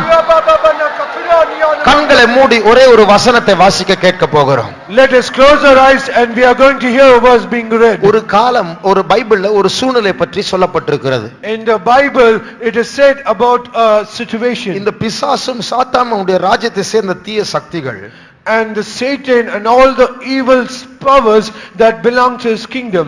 எல்லா நாடுகளையும் பிடித்து விட்டான். And he has captured all the nations. எல்லாமே எங்களுடைய கண்ட்ரோலுக்குள் தான் வந்திருக்கிறது. Everything has come under our control. ஆனா ஒரு குறிப்பிட்ட நகரம் தான் பிடிக்க முடியவில்லை. But one particular city they are not able to capture. அந்த நகரத்துடைய பேர் Zion. That name of that city is Zion. ஒரு நாள் இந்த பூமியை ஆளுகை செய்கிறதான அந்தகாரத்தின் ராஜாக்கள் எல்லாம் இந்த சியோனை சுற்றி வந்ததா. And one point of time all the kings of this darkness in this world they came around this city. அதென்ன Zion? What is that Zion? அதென்ன பிடிக்க முடியாது. Why can't we ever capture it? நம்ம போவோம் பார்ப்போம். Let us go and try. பிடிக்க போகிறோம். See how we can going to capture. அப்படி பிடிக்க வந்தார்களாம். They came to capture that கண்களை God. மூடி அந்த வசனங்களை கவனிக்க போகிறோம். Let us close our eyes and let us hear that verse. 48ஆம் சங்கீதம் முதல் 3 வசனங்களை வாசியுங்கள். Psalms 48, let's read verse 1 to அந்த 3. நகரத்துக்குள்ள தான் நாம் இருக்கிறோம். And we are in that city. கண்களை மூடி கேளுங்கள், நகரவாசிகளே கேளுங்கள். All the inhabitants of the land, hear it. கர்த்தர் பெரியவர், அவர் நமது தேவனுடைய நகரத்திலும் தமது பரிசுத்த பர்வதத்திலும் மிகவும் துதிக்கப்படத்தக்கவர். வடதிசையில் உள்ள சீயோன் பர்வதம் வடிப்பமான ஸ்தானமும் சர்வ பூமியின் மகிழ்ச்சியுமாயிருக்கிறது. அதுவே மகாராஜாவின் நகரம். அதன் அரமனைகளில் தேவன் உயர்ந்த அடைக்கலமாக அறியப்பட்டிருக்கிறார். தேவன் அதன் நகரத்தில் உயர்ந்த அடைக்கலமாக அறியப்பட்டிருக்கிறார். God is known in our palaces as a highest refuge. இப்ப பாருங்கள், இந்த ராஜாக்கள், பூமியின் அந்தகாரத்தின் ராஜாக்கள் சுற்றி வருகிறார்கள். So now all the kings of this dark world, they come around. அடுத்த வசனத்தை வாசியுங்கள். The next verse. இதோ ராஜாக்கள் கூடிக்கொண்டு ஏகமாய் கடந்து வந்தார்கள். ஏகமாய் கடந்து வந்தார்கள். சீயோனை பார்க்கும்படி அதென்ன பிடிக்க முடியாது, பார்ப்போம், போவோம். அவர்கள் அதை கண்டபோது பிரமித்து கலங்கி விரைந்தோடினார்கள். அங்கே நடுக்கங்கொண்டு பிரசவ வேதனைப்படுகிற ஸ்திரீயை போல வேதனைப்பட்டார்கள். கீழ்காற்றினால் தர்சீஷின் கப்பல்களை நீர் உடைக்கிறீர். ஹல்லேலூயா. இந்த தர்சீஷின் கப்பலை வைத்து இந்த ராஜாக்கள் சுற்றி வந்தார்கள். அந்த சீயோனுக்குள்ள இருக்கிற ஜனங்கள் வெறிய யுத்தம் பண்ண வரவில்லை. அவர்கள் கண்டார்கள் அந்த நகரத்தை, அவர்கள் பிரமித்தார்கள், ஓடி போனார்கள். பிரசவ வேதனை உள்ள ஸ்திரீக்கு வேதனை வந்தது போல் அவர்களுக்கு வேதனை வந்தது. ஓடி போக முடியவில்லை. போகிற கப்பலை ஆண்டவர் கீழ்காற்றினால் உடைத்து போட்டார். தேவனுடைய ஜனங்களே, தேவன் இந்த பாதுகாப்பை தான் நமக்கு தந்திருக்கிறார். நீங்கள் உள்ள இருந்தால் போதும், கர்த்தர் நமக்கு அடைக்கலமா இருக்கிறார். ஒன்றும் நம்மை சேதப்படுத்த முடியாது. அந்த பாதுகாப்பில் கலிகூறுவோமாக. ஓரியா பௌஷம கரமானியாதுடா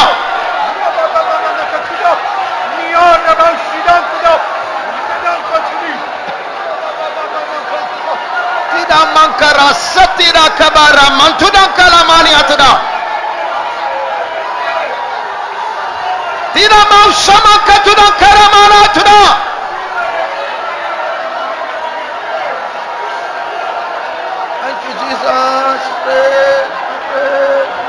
Stotram Yeshua. Thank you Jesus. Stotram Yeshua. Stotram Yeshua. Stotram Yeshua. Thank you Lord. We thank you Jesus. Praise you Jesus. Thank you Lord. Stotram Yeshua. Thank you Jesus. Praise you Jesus. Shabaka tudankara manka tudakara shabakara baliana nirabau shabaka tudankara sarabaliana mantuda.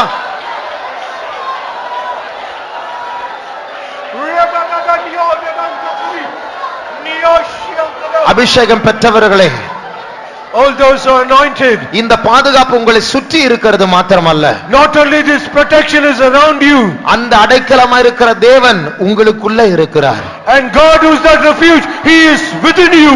அவர் சாத்தான் கிட்ட வரும்போது அவர் உள்ளே இருந்து எட்டி பார்ப்பார். And when Satan comes near you, he will peep out and see that Satan. ஓடி போ, இந்த ஏரியாவுக்கு வராது என்று அவர் யுத்தத்தை பொறுப்பெடுப்பார். Will say, flee, go out and do not come into this area. பலவீனமான ஆடே, நீ பாக்கியவான், கர்த்தர் உன் பட்சத்தில் இருக்கிறார். Oh, thou art weak, you are more strengthened because God is in you. யுத்தம் அவருடையது. The battle is the Lord. உனக்குள்ள இருக்கிறவர் பெரியவர். He that is in you is greater. கெச்சிக்கிறவன் சுற்றி திரிகிறான், உனக்குள்ள ஒருவர் கெச்சிக்கிறார் தெரியுமா? He that is going around, but there is a person who is roaring within you. இந்த சிங்கம் அந்த சிங்கத்தை விழுங்கி போடும். This lion shall devour that lion.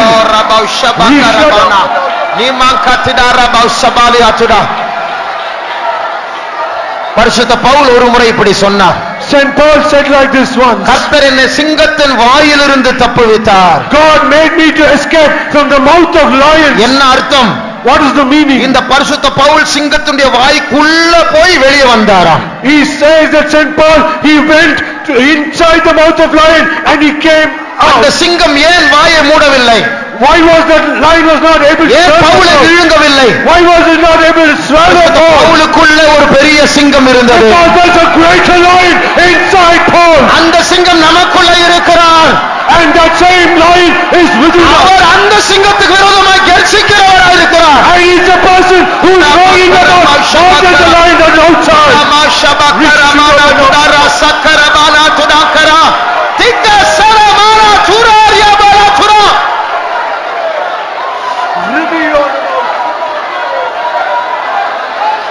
அழிவு வராதபடிக்கு அவர் நம்மை பரிசுத்தமாக்குகிற கர்த்தர். He is a God who protects and sanctifies so that the destruction பிசாசு ஃபைலை ஓபன் பண்ணுகிறான், தேவன் ஃபைலை க்ளோஸ் பண்ணுகிறவராக இருக்கிறார். Satan opens the file but God closes the file. பிசாசு குற்றப்படுத்துவான், இயேசு கழுவுகிறவராக இருக்கிறார். Satan accuses us but God washes us.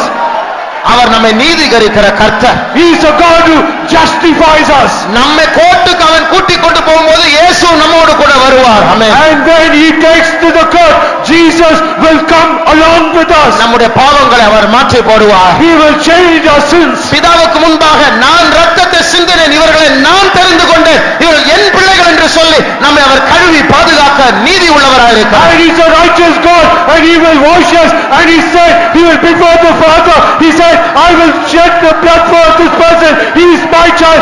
I will protect him. நீ பலவீனமாய் இருந்தாலும் நீ கவலைப்படாதே, உன் பட்சத்தில் இருக்கிறவர் பெரியவர். Though you are weak, do not worry, because he that is on our side is greater.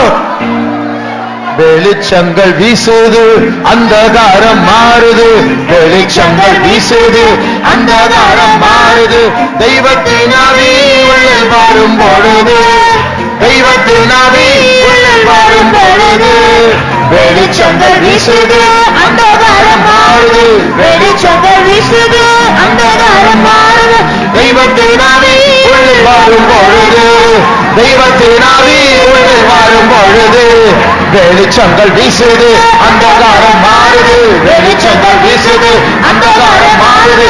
தெய்வத்தின் ஆவி உள்ளில் வரும் பொழுது, தெய்வத்தின் ஆவி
ரெண்டு நிமிடம் கொடுக்கிறேன். எல்லாரும் அந்நிய பாஷைகளை பேசுங்க. இந்த வல்லமை உங்களை பாதுகாக்க போகிறது. இந்த பெறப்போகிற இந்த அக்கினியும் வேலியாய் மாறப் போகிறது. யார் யார் கர்த்தருக்குள் நெருப்பாய் இருக்கிறீர்களோ உங்களை எந்த வல்லமையும் கிட்ட வர முடியாது. இந்த ஒரு நெருப்புக்கு பிசாசு பயப்படுவான்.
Shabara bala katida karasa bala bana mankatida.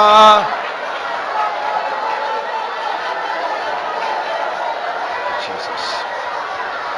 கர்த்தருடைய சமூகத்துக்காய் கர்த்தரை ஸ்தோத்திரிப்போம். ஸ்தோத்திரம் ஸ்தோத்திரம் ஸ்தோத்திரம் ஸ்தோத்திரம் ஸ்தோத்திரம் ஸ்தோத்திரம். கர்த்தர் நம்மை வேலி அடைத்திருக்கிறார், அதற்காய் ஸ்தோத்திரிப்போம். ஸ்தோத்திரம் ஸ்தோத்திரம் ஸ்தோத்திரம் ஸ்தோத்திரம் ஸ்தோத்திரம். கர்த்தரே நமக்கு அடைக்கலமாய் இருக்கிறார், அதற்காய் ஸ்தோத்திரிப்போம். ஸ்தோத்திரம் ஸ்தோத்திரம் ஸ்தோத்திரம் ஸ்தோத்திரம் ஸ்தோத்திரம். இன்றைக்கு வராதவர்கள் எல்லாரையும் கர்த்தர் பாதுகாக்க வேண்டும், அதற்காய் ஸ்தோத்திரிப்போம். ஸ்தோத்திரம் ஸ்தோத்திரம் ஸ்தோத்திரம் ஸ்தோத்திரம் ஸ்தோத்திரம் ஸ்தோத்திரம். இந்த வாரம் முழுவதும் கர்த்தர் நம்மை பாதுகாக்கும்படியாய் ஸ்தோத்திரிப்போம். ஸ்தோத்திரம் ஸ்தோத்திரம் ஸ்தோத்திரம் ஸ்தோத்திரம் ஸ்தோத்திரம். எல்லா துதிகன மகிமை கர்த்தருக்கே செலுத்தி கர்த்தரை ஸ்தோத்திரிப்போம். ஸ்தோத்திரம் ஸ்தோத்திரம் ஸ்தோத்திரம் ஸ்தோத்திரம். அல்லேலூயா. அன்பின் பிதாவே, நினைவிடைக்காக நன்றியோடுமை துதிக்கிறோம் சாமி. எவ்வளவோ ஆண்டவரே இயற்கை எங்களுக்கு விரோதமாய் ஆண்டவரே இந்த நாட்டில் காணப்பட்டாலும் இயற்கையும் ஆண்டவரை மீறி தேவ சமூகத்தில் கடந்து வந்து தேவனை ஆராதிக்கும்படியாக இந்த சிறிய கூட்டத்தை நீர் ஆயத்தப்படுத்தினீரே, அதற்காக நன்றியோடு துதிக்கிறோம் ஆண்டவரே. இந்த இயற்கையினுடைய எவ்வளோ சீற்றத்தின் மத்தியில் கடந்து வந்ததான தேவனுடைய பிள்ளைகளை நீ சும்மா விடுவதில்லை சுவாமி. ஆண்டவரை நித்திய ஆசீர்வாதத்தோடு கூட அவர்களை நீர் ஆண்டவரை அனுப்புகிற தேவனா இருக்கிற அப்படின்னா ஸ்தோத்திரம். வந்ததான எல்லா தேவனுடைய பிள்ளைகளையும் நீர் ஆசீர்வதித்தீர், அதற்காக ஸ்தோத்திரிக்கிறோம். உம்முடைய சமூகத்தில் வந்து ஆண்டவரே பெரிதான ஒரு ஆசீர்வாதங்களை பெற்றுக்கொள்ள கர்த்தர் எல்லாரும் கொடுத்த கிருபைகளுக்காக நன்றியோடு துதிக்கிறோம். பாடல்கள் பாடி நாங்கள் சந்தோஷப்படுவோம். அதன் மூலமாக உள்ளதான ஒரு ஆசீர்வாதத்தையும் இளைப்பாறுதலையும் பெற்றுக்கொள்ள கிருபை தந்தி, அதற்காக ஸ்தோத்திரிக்கிறோம். சாட்சி சொன்ன ஆண் மக்களுடைய ஜீவித்து செய்த சகல ஆண்டவரே நன்மைகளையும் மகிமைப்படுத்தும்படியாக கிருபை தந்தீர், அதற்காக ஸ்தோத்திரம் ஆண்டவரே. இந்த ஆண்டவரே நீர் எங்களோடு பேசிதான நல்ல வார்த்தைகளுக்காக நன்றியோடுமை துதிக்கிறோம் ஆண்டவரே. ஆண்டவரே இந்த கடைசி காலத்தில் நீர் அவ்வப்போது எங்களை ஆண்டவரே எச்சரித்து எங்களை உம்மோடு கூட ஒட்டி கொள்ள உம்மோடு கூட ஆண்டவரை ஐக்கியப்படுத்திக் கொள்ளக்கூடாதான நல்ல ஆழமான உபதேச சத்தியங்களை இந்த நாட்களுக்கு வெளிப்படுத்தி தருகிறீரே. அது எங்களுடைய இருதயங்கள் ஆண்டவரே அல்லல் தட்டாதபடி கேட்கிற சத்தியத்தை கேட்டவாறு ஜீவிக்க முடியாக தேவ ஜனங்கள் இந்த நாட்களை சத்திய உபதேசங்களுக்கு முற்றிலுமாக ஒப்பு கொடுக்கிறவர்களாய் அந்த ஒப்பு கொடுக்கிற சத்தியத்தை கேட்டவாறு ஜீவிக்க கர்த்தர் கிருபை தரும்படியாய் வேண்டிக்கிறோம். செய்மே கடைசி காலமா இருக்கிற அப்படின்னால் பிசாசானவன் ஆண்டவரை சுற்றி திரிகிறவனா இருக்கிற அப்படின்னால் ஆண்டவரே எங்களையும் எங்களுடைய சபையையும் எங்களுடைய ஜனத்தினுடைய ஒவ்வொரு குடும்பங்களையும் அவன் சுற்றி திரிந்து ஆண்டவரே அவன் அழிக்கிறவன், அவன் குற்றப்படுத்துகிறவன் ஆண்டவரே. அவன் ஆண்டவரே சுவாமி ஆனபடினா பிசாசானவன் ஆண்டவரே திருடனும் ஆண்டவரே கொள்ளைக்காரனா இருக்கிற அப்படின்னால் அவனுடைய வல்லமையிலிருந்து எங்களுடைய ஜனங்கள் எங்களுடைய சபைகள் பாதுகாக்கப்படும்படியாக இந்த நாட்கள் நீர் ஆண்டவரே எங்களுக்கு கொடுத்ததான உபதேச சத்தியங்களுக்காக ஸ்தோத்திரம் ஆண்டவரே. ஆண்டவரே பிசாசுடைய ஜீவித்தில் ஒரு இளைப்பாறுதல் இல்லை. ஆம்தேமே நரகத்தில் இரவும் பகலும் இளைப்பாறுதல் என்பதை அறிந்தோம். ஆம்தேமே உலகத்தினுடைய இன்பத்துக்கு பின் நாங்கள் செல்வோம் என்றால் அந்த இன்பத்துக்கு பின்பு ஒரு இளைப்பாறுதல் நாங்கள் அற்றவர்களாக ஜீவிப்போம். ஆம்தேமே இப்படிப்பட்டதான இளைப்பாறுதலை நஷ்டப்படுத்தக்கூடியதான எந்த காரியமும் சபையாராக எங்களுக்குள்ள காணப்படாதபடி நாங்கள் ஆண்டவரை நித்திய இளைப்பாறுதலுக்கு ஆசீர்வதிக்க ஆண்டவர் ஆசீர்வாதத்தை பெற்றுக்கொள்வர்களாய் காணப்படும்படியாக இளைப்பாறுதலுக்கு ஒரே வழி ஆண்டவராக இயேசு. ஆனபடினால் நாங்கள் எப்போது இயேசுவை எங்கள் இருதயத்தில் வைத்தவர்களாய் அதன் மூலமாக ஒரு இளைப்பாறுதல் எப்போதும் பாதுகாத்துக் கொள்வர்களாய் காணப்பட கர்த்தர் உதவி செய்ய வேண்டும். இந்த நாட்களில் ஆண்டவரே நீர் ஆண்டவரே யோபியும் அவருடைய வீட்டை சுற்றிலும் வேடி அடித்து பாதுகாத்தீரே. ஆம்தேமே சுவாமி அப்படியா எங்களுடைய ஜீவித்தை கூட வெளியேறப்பட்ட முறைய ஆண்டவரே வேடி ஆகிய இரத்தத்தின் மூலமாக எங்களை ஒவ்வொருவரையும் வேடி எடுத்து நீ பாதுகாக்க முடியாய். எங்களுடைய சபையை நீ வேடி எடுத்து பாதுகாக்க முடியாய். எங்களுடைய ஜனத்தினுடைய குடும்பங்களை வேடி எடுத்து பாதுகாக்க முடியாது. எங்களுடைய வாலிபர்களை வேடி எடுத்து பாதுகாக்க முடியாது. எங்களுடைய பிள்ளைகளை நீ வேடி எடுத்து இரத்தத்தினால் பாதுகாக்க முடியாது. இந்த காலவேளை ஒப்பு கொடுக்கிற ஆண்டவரே எந்த விதத்திலையும் உங்களுடைய வேலையை தாண்டி போக வேண்டாம். உலக இன்பத்துக்குள் கடந்து போக வேண்டாம். நித்திய ஆக்கினைக்கு நாங்கள் ஆளாக்கிற வேண்டாம் ஆண்டவரே. அந்த சாத்தானுடைய தந்திரங்களை நாங்கள் அறிந்து எங்கே எதிராளியாகிய அந்த சாத்தானை ஒவ்வொரு நிமிடமும் நாங்கள் போராடி அவனை ஜெயிக்க கிருபை தரும்படியாக வேண்டிக்கிறோம். தேவ சபை ஜனங்கள் அந்த வேலைக்குள் அந்த இரத்தத்துக்குள் பாதுகாக்கப்பட்ட கர்த்தர் உதவி செய்யணும் ஆண்டவரே. ஆம்தேமே எங்களுக்காக ஒரு உயர்ந்த அடைக்கலத்தை வைத்திருக்கிறீர். எங்களுடைய சபையை உயர்ந்த அடைப்புக்குள்ளுக்குள் வைத்து நீர் பாதுகாக்கும்படியாக வேண்டிக்கிறோம். இப்படிப்பட்டதான உயர்ந்த அடைக்கலத்துக்குள் வைத்து பாதுகாக்கிற தேவனுடைய பிள்ளைகள் ஒவ்வொருவரையும் நித்திய மகிழ்ச்சியை பெற்றுக்கொள்ள முடியும் ஆண்டவரே. சபையாராகிய நாங்கள் நித்திய மகிழ்ச்சி கண்டு நித்தியமான மகிழ்ச்சியை நாங்கள் பெற்று அனுபவிக்கும்படியாக இந்த நாட்கள் எதிராளியா பிசாசை நாங்கள் எதிர்த்து போராடி அந்த நித்திய மகிழ்ச்சிக்குள் பிரவேசிக்க எங்களை தகுதிப்படுத்தும் இயேசுவின் நாமத்தில் கேட்கிறோம் பிதாவே. Amen. Now may the grace of our Lord Jesus Christ, the love of God the Father, and the sweet fellowship of the Holy Spirit rest and abide with us now and until Jesus returns in glory. Hallelujah! Hallelujah! Hallelujah!